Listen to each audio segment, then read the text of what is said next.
"Sign this resignation letter or we terminate you immediately." Those were the exact words. After 21 years of dedicated service, I was given 30 minutes to decide. I chose resignation, but I wrote my own version. One carefully crafted sentence. 5 days later, their corporate attorney called at 7:43 a.m., voice tight with panic. "Ms. Vaughn, we need to discuss the precise language in your resignation letter." Logan Pierce, the CFO, went completely silent when I explained what I actually meant. Before we continue, please subscribe to the channel and write in the comments what city you're watching from so I can see how far my story has reached. But let me take you back to the beginning. Let me explain exactly how I ended up in that conference room at 4:17 p.m. on a Friday afternoon in October 2025, watching 4 executives realize they just made a catastrophic error that would cost them everything they thought they'd gained. My name is Anna Vaughn and I'm 46 years old.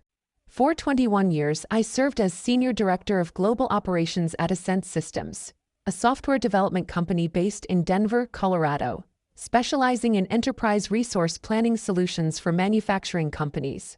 I started in July 2004 as a junior operations analyst, fresh from graduate school with my MBA from Colorado State University, earning $42,000 annually and living in a studio apartment that cost more than half my monthly income.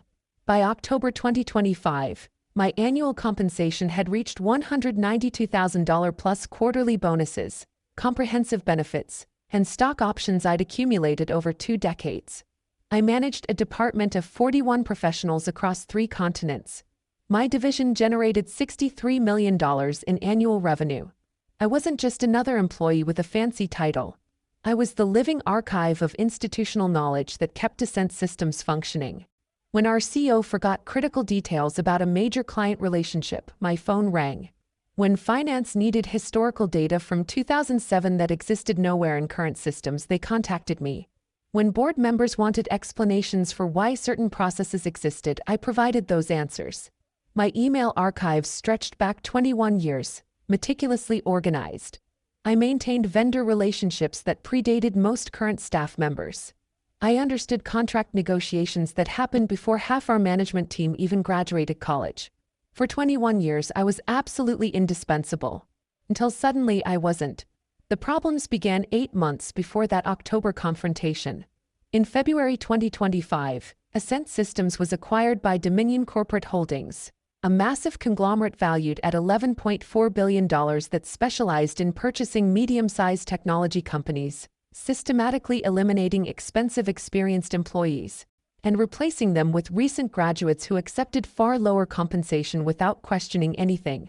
I'd witnessed this exact pattern destroy 3 competing companies in our industry over the preceding 18 months. I knew precisely what was coming. The acquisition playbook never varied. New management arrives making reassuring promises about stability and continuity.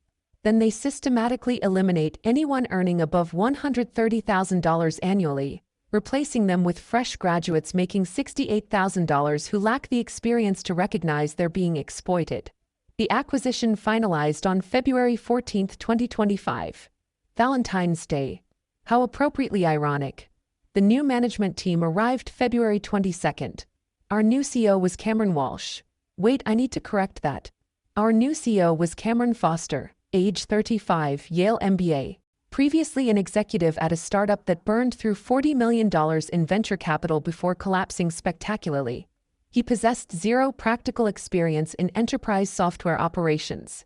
The CFO was Logan Pierce, 33 years old, formerly a senior consultant at Bain & Company, absolutely brilliant with financial modeling and Excel spreadsheets, but completely ignorant about how actual businesses operated on a daily operational level. The new CEO was Levi Coleman, 37, who'd been a vice president at Dominion Corporate for exactly 18 months and believed he understood everything about software companies because he'd once managed one for 8 months before it failed catastrophically. They scheduled a mandatory company-wide meeting for March 3rd at 10 a.m. Cameron stood in our main conference room, a space I'd personally designed when we relocated to this building in 2013, selecting every piece of furniture, negotiating every equipment contract, even choosing the specific shade of gray paint for the walls, and delivered the standard corporate acquisition speech I'd heard nearly word for word from 3 other companies. We're incredibly excited about this partnership. he announced with rehearsed enthusiasm that fooled absolutely nobody with real corporate experience. Nothing fundamental is going to change. We deeply value your contributions. Your positions are completely secure. Together we'll achieve unprecedented success. Dominion acquired Ascent specifically because of the exceptional talent here, and we're committed to preserving that culture and expertise. I'd heard this identical speech before, delivered with the same false sincerity. When executives promise nothing will change, it means everything is about to change dramatically. I began updating my resume that very evening at 10:23 p.m., sitting at my dining room table with a glass of red wine. But I also started doing something else, something my father had taught me during his 32 years as a construction foreman fighting for workers' rights. I started documenting absolutely everything. Every email exchange, every process document, every contract clause, every vendor agreement, every client relationship detail, every policy, every procedure, every conversation that seemed remotely significant. I backed everything up to 3 separate encrypted external hard drives that I kept at home, using military-grade encryption software. I'd learned this crucial lesson from watching other companies get acquired and gut their experienced staff. They terminate you, immediately lock you out of all systems, and suddenly you possess zero proof of anything you accomplished or any leverage to negotiate reasonable terms. The terminations started in March, exactly 4 weeks after the acquisition closed.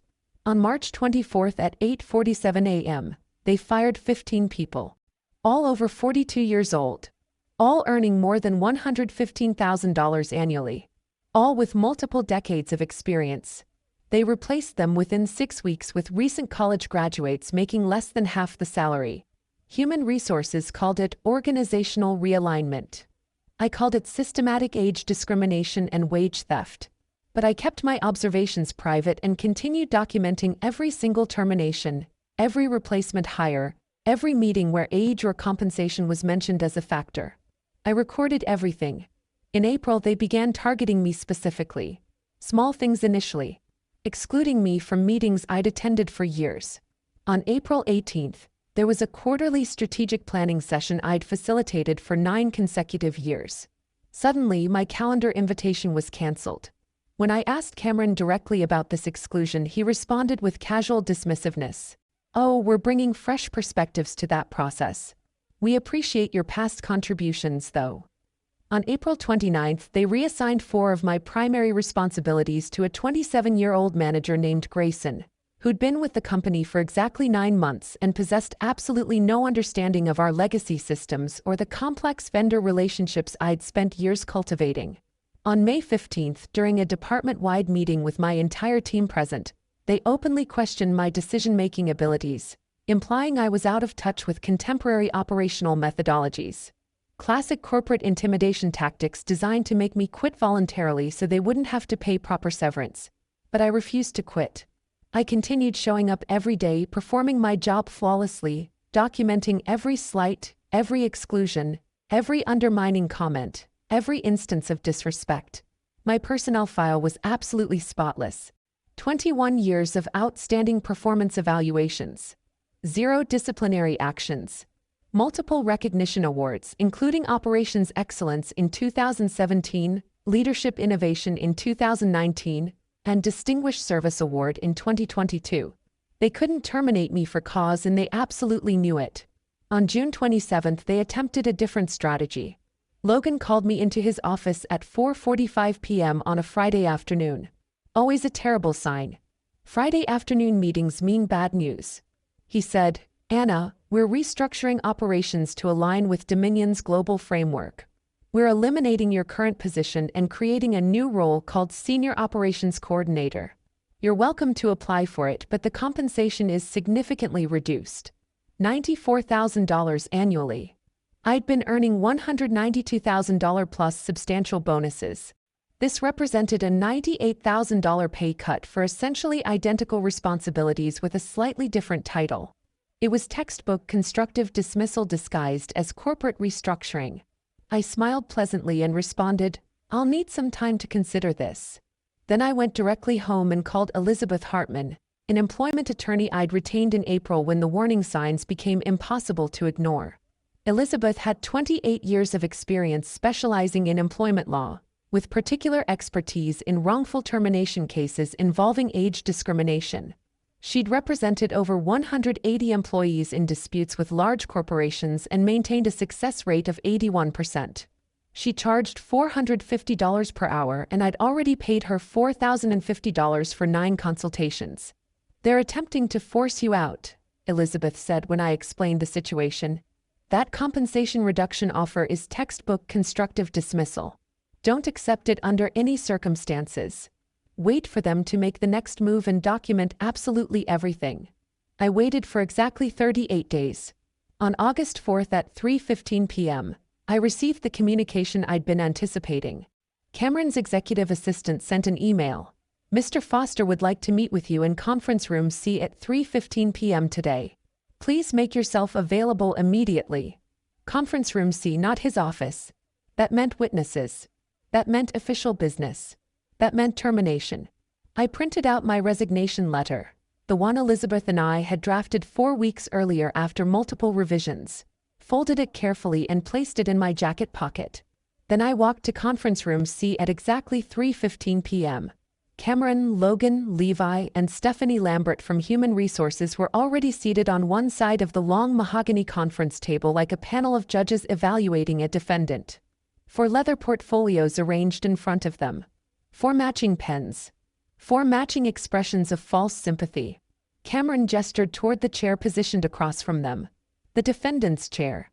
Isolated. Facing the prosecution. I sat down calmly. I'd mentally rehearsed this exact moment at least 60 times. "Anna, thank you for making time to meet with us," Cameron began with forced friendliness. "We need to discuss your future with Ascent Systems. Translation: We're terminating you. As you're aware, we've been restructuring to align with Dominion's operational framework. We've made some difficult decisions about our leadership structure moving forward. After extensive consideration, we've decided to move in a different direction with the operations role. Translation: You're fired and we're hiring someone younger and cheaper." I said nothing. Just waited. Elizabeth had coached me extensively. Let them talk. Let them make their threats. Observe everything. Stay completely calm. Logan jumped in, his voice dripping with false sympathy. "This is obviously a difficult situation, Anna. We recognize your years of service, but we believe it's best for everyone, including you, to pursue new opportunities elsewhere. We're prepared to offer you 2 options." He slid a manila folder across the polished table. Inside were 2 documents, both already prepared, just waiting for my signature. "Option 1, Logan continued. "You resign effective immediately. We'll provide 3 weeks of severance compensation. That's $11,077 plus your accrued vacation time. We'll provide a neutral reference. Clean break, minimal complications. You leave with dignity intact. 3 weeks of severance after 21 years. That was deliberately insulting. Colorado law didn't require any severance at all, and they knew it perfectly well. They were counting on me being too frightened or too exhausted to fight. Option 2, Levi added with barely concealed smugness. We terminate you for restructuring purposes. You receive nothing. No severance payment. No vacation payout. Nothing. And we note in your employment file that your position was eliminated due to redundancy, which doesn't create the most favorable impression for future employment opportunities." That was a threat. A clumsy, obvious threat, but a threat nonetheless. They were telling me, "Take the pittance or we'll make it harder for you to find work elsewhere." I opened the folder. Inside was a pre-written resignation letter on company letterhead. All I needed to do was sign at the bottom. The letter read, "I, Anna Vaughn, hereby resign from my position as Senior Director of Global Operations at Ascent Systems effective immediately. I understand that I will receive 3 weeks of severance compensation and accrued vacation time as my final settlement. I release Ascent Systems and Dominion Corporate Holdings from any and all claims related to my employment or termination thereof." It was a trap. If I signed that document, I'd be waiving all my rights to pursue legal action for age discrimination, constructive dismissal, or wrongful termination. For $11,077. I looked at all 4 of them. Confident. Absolutely certain they'd backed me into a corner with no possible escape. Cameron checking his smartwatch. Probably had dinner plans at 6 p.m. Logan smirking slightly, clearly enjoying his perceived power. Levi leaning back in his chair like this meeting was already concluded and he'd won decisively. I thought about my father who'd spent 32 years as a construction foreman fighting for workers' rights, often against impossible odds. He taught me one critical lesson when I was 15 years old and got my first job at a retail store. Never sign anything without reading it 3 times. And never let people in expensive suits bully you just because they have fancy titles. You have rights. Know them. Use them. I'll resign, I said calmly. Relief flooded their faces immediately. Cameron actually smiled broadly. Excellent decision, Anna. Very professional of you. If you could just sign right here. I'll write my own resignation letter, I interrupted. The smiles faltered slightly. Well, we've prepared one that covers all the necessary legal. I'll write my own, I repeated firmly. Unless you're planning to dictate what specific words I'm allowed to use in my personal resignation letter. Cameron hesitated. He couldn't force me to use their letter without admitting this entire process was coerced. Fine. Write your own. We need it by end of business today. 5 p.m. You'll have it within 1 hour, I said, standing up. I walked out of conference room C at 3:37 p.m., leaving them sitting there with their pre-written documents and their matching pens and their false victory. I went back to my office, closed the door, locked it, and opened my laptop. I'd actually already written my resignation letter 4 weeks earlier, during a sleepless night when I knew this confrontation was inevitable. I drafted it with Elizabeth's expert help. We'd spent 6 hours on a video call going through every single word, every comma, every potential legal implication. The letter was 1 sentence. 42 words. I read it for probably the 75th time, then sent it to Elizabeth via encrypted message. They just delivered the ultimatum. Resign or be terminated. Is this still our strategy? She replied in under 2 minutes. Perfect timing. Send it exactly as written. Don't add anything. Don't explain anything. Just that 1 sentence. Then wait. I printed it on a Sent Systems letterhead. I signed it with my full legal name in blue ink. I made 4 copies. 1 for human resources. 1 for my personal records. 1 for Elizabeth. 1 for my safety deposit box. Then I walked back to conference room C at 4:17 p.m., exactly 40 minutes after I'd left. Cameron, Logan, Levi, and Stephanie were still there, now with coffee cups in front of them, probably celebrating their perceived victory prematurely. I handed Cameron the letter without speaking a word. He skimmed it quickly, barely reading. Fine. This is acceptable. HR will process your final compensation and I'll need all the severance details in writing, I interrupted, including exact amounts, payment timeline, and specific confirmation of what's included. Logan rolled his eyes in that condescending way young executives do when dealing with people they consider beneath them. 3 weeks' salary. We already told you. $11,077. It'll be in your final paycheck. And my accrued vacation time. I have 142.5 hours. Is fine. That's included. And my outstanding expense reimbursements. I submitted receipts for $4,287 from the client meeting in Boston last month that hasn't been processed yet. We'll include everything, Levi said dismissively, already standing up to leave. You can go now. HR will contact you about returning your laptop and access credentials. I left. Walked out of that conference room at 4:24 p.m. on August 4, 2025. Went to my office, packed my personal items into 3 cardboard boxes. Photographs of my family. My coffee mug from a conference in 2016. A desk plant my team had given me for my 20th anniversary. My favorite fountain pen that had been a gift from a mentor. My phone was already buzzing with text messages from my team asking what happened, but I didn't respond to anyone. Elizabeth had been absolutely clear. Radio silence until they figure it out. Don't explain. Don't clarify. Don't respond to anyone. I drove home at 5:04 p.m., set the boxes in my living room, poured a glass of wine and waited. They figured it out 5 days later. Tuesday, August 9th, 7:43 a.m. My phone rang. Unknown number with a Denver area code. I answered on the 4th ring. Anna Vaughn speaking. Ms. Vaughn, this is Jonathan Winters, General Counsel for Dominion Corporate Holdings. I need to discuss your resignation letter with you immediately.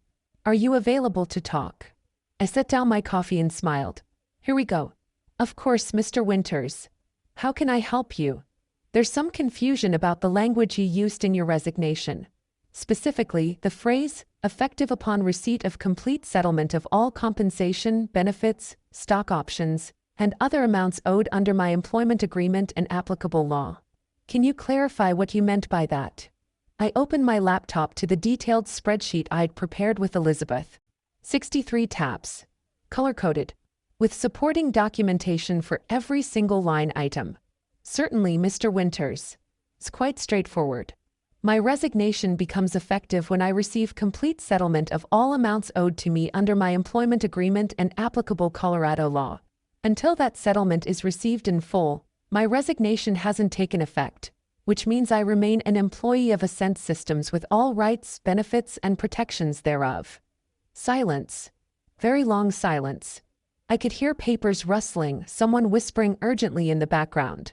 I'm sorry, Jonathan finally said, his voice noticeably tighter. Can you repeat that? My resignation is conditional, Mr. Winters. It's effective upon, meaning contingent upon, receipt of complete settlement. That's basic contract law. An event is effective upon another event when the first event doesn't occur until the second event is completed. My resignation doesn't become effective until you pay me everything you legally owe me under my employment contract in Colorado state law. More silence. More rustling. Then, and what exactly do you believe we owe you? I'm glad you asked. Let me provide a detailed breakdown. I pulled up my spreadsheet. 63 tabs. Thousands of hours of meticulous documentation. First, my base salary through the date of resignation. $14,769.23. Second, accrued vacation time of 142.5 hours at my hourly rate of $92.31. That's $13,154.18. Third, outstanding expense reimbursements. $4,287. Those three items total $32,210.41. However, that's just the beginning. What do you mean, the beginning? His voice had gone up slightly. Fourth, my annual performance bonus for 2025. Section 6.2 of my employment agreement, signed March 7, 2018, guarantees an annual performance bonus of 80% of base salary for meeting operational targets. I didn't just meet all targets, I exceeded them by substantial margins. Our operations generated $63 million in revenue this year, 14% above projections. The bonus is payable upon termination of employment for any reason. That's $153,600. I heard something drop on his end. Maybe a pen. Maybe his coffee cup.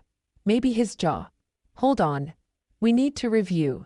Fifth, I continued calmly, my stock options. I have 52,000 stock options granted in my 2020 compensation package that vest immediately upon change of control. Dominion's acquisition of Ascent triggered the change of control provision. At current market value of $22.18 per share, those options are worth $1,153,360. The silence now was absolutely profound. I could picture Jonathan frantically calculating numbers, his face getting progressively redder with each digit. Sixth, my severance package. Section 8.4 of my employment agreement, which I can email you right now if you'd like, states that if my employment is terminated without cause or I resign for good reason within 24 months of a change of control, I'm entitled to 20 months of salary continuation plus benefits continuation. That's $320,000 in salary plus approximately $31,500 in health insurance premiums and other benefits. You're saying we owe you over $1.6 million. His voice had gone up a full octave. $1,690,670.41 to be exact. Plus interest accruing at the statutory rate of 8% annually per Colorado Revised Statutes Section 13-21-101, calculated from August 4th. And since my resignation hasn't become effective yet, I'm still technically employed, which means I'm still accruing salary at my daily rate of $738.46, still covered by company health insurance, still entitled to all benefits and protections of employment, including my office, my email access, my corporate credit card, my parking space, and my participation in the 401k matching program. This is absurd. You can't. Actually, Mr. Winters, I can. And I did. I consulted with Elizabeth Hartman at Hartman Employment Law. Perhaps you've heard of her. She's argued 4 cases before the Colorado Supreme Court on employment contract interpretation, winning all 4. She's reviewed my resignation letter extensively and assures me it's ironclad. Conditional resignations are perfectly legal in Colorado and have been upheld repeatedly in case law. You forced me to choose between resigning or being terminated. I chose resignation, but I made it conditional upon receiving what I'm legally owed. You accepted my resignation without reading it carefully. That's your mistake, not mine. We'll fight this in court.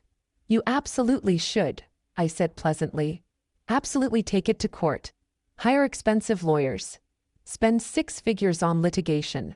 Because I have 21 years of documentation showing systematic age discrimination, constructive dismissal, and wrongful termination.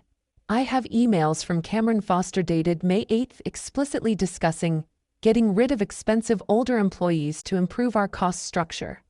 I have recordings, legally obtained under Colorado's one-party consent law, of meetings where Logan Pierce discussed replacing me with fresh young talent who won't question our decisions. I have Levi Coleman's text messages from June 22nd calling me a relic who can't adapt to modern business practices. All admissible, all time-stamped, all backed up in multiple secure locations. The silence now was the sound of a lawyer realizing his clients had just handed an employee a winning lottery ticket. Or, I continued calmly, you can pay me what you legally owe me under my employment contract. I'll sign a proper release with mutual non-disparagement clauses, and we all move on with our lives. Your choice, Mr. Winters. But I should mention that every day you delay, my statutory interest accrues.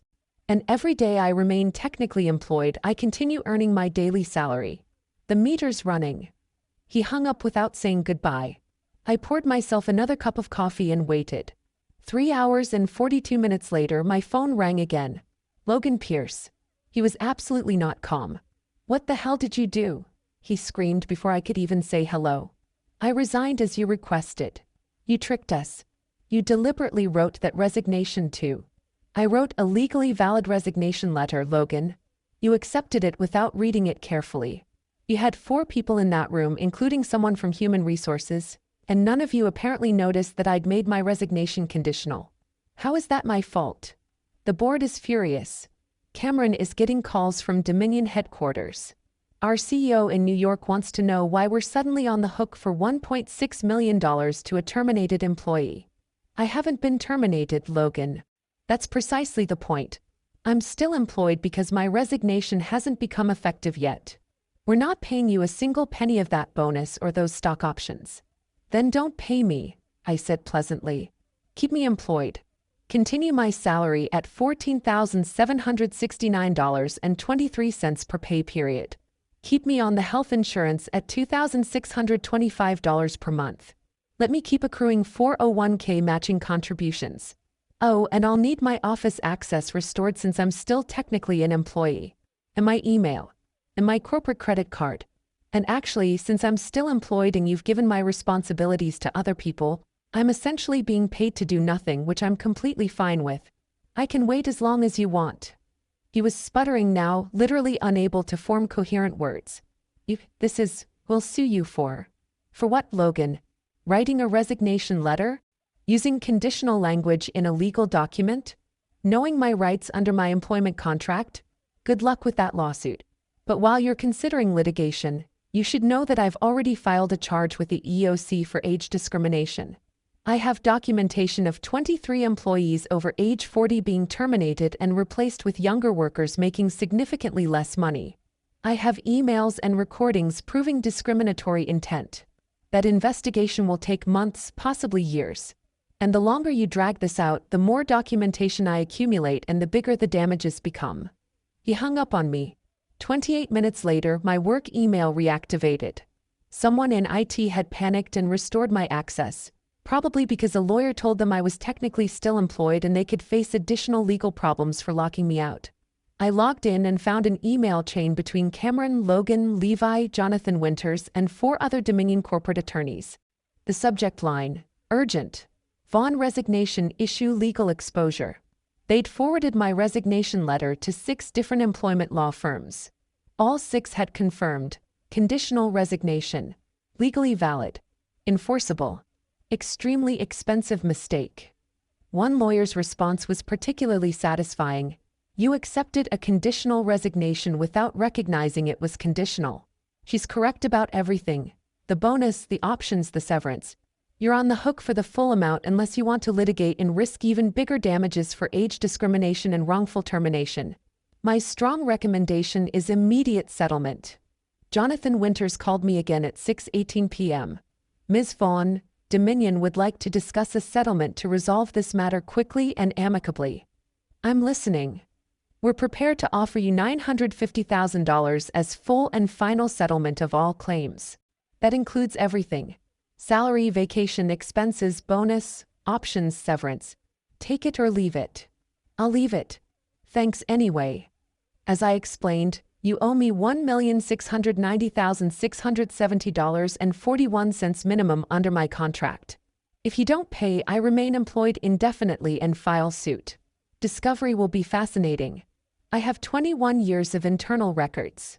Miss Vaughn, be reasonable. I am being reasonable, Mr. Winters. I'm asking for exactly what my contract entitles me to. Nothing more, nothing less. You're the ones who tried to force me out with 3-week severance after 21 years. That wasn't reasonable. $1.2 million. Final offer. But you have to decide right now.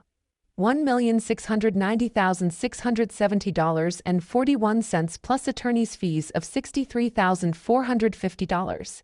Elizabeth has been very busy on my behalf, and I need it within 20 business days via wire transfer. And I want a signed letter of recommendation from Cameron Foster on company letterhead stating I was an exemplary employee who contributed significantly to Ascent's success. And you'll agree to a mutual non-disparagement clause. Mr. Foster won't. Then I remain employed and file suit tomorrow morning. Your choice, Mr. Winters.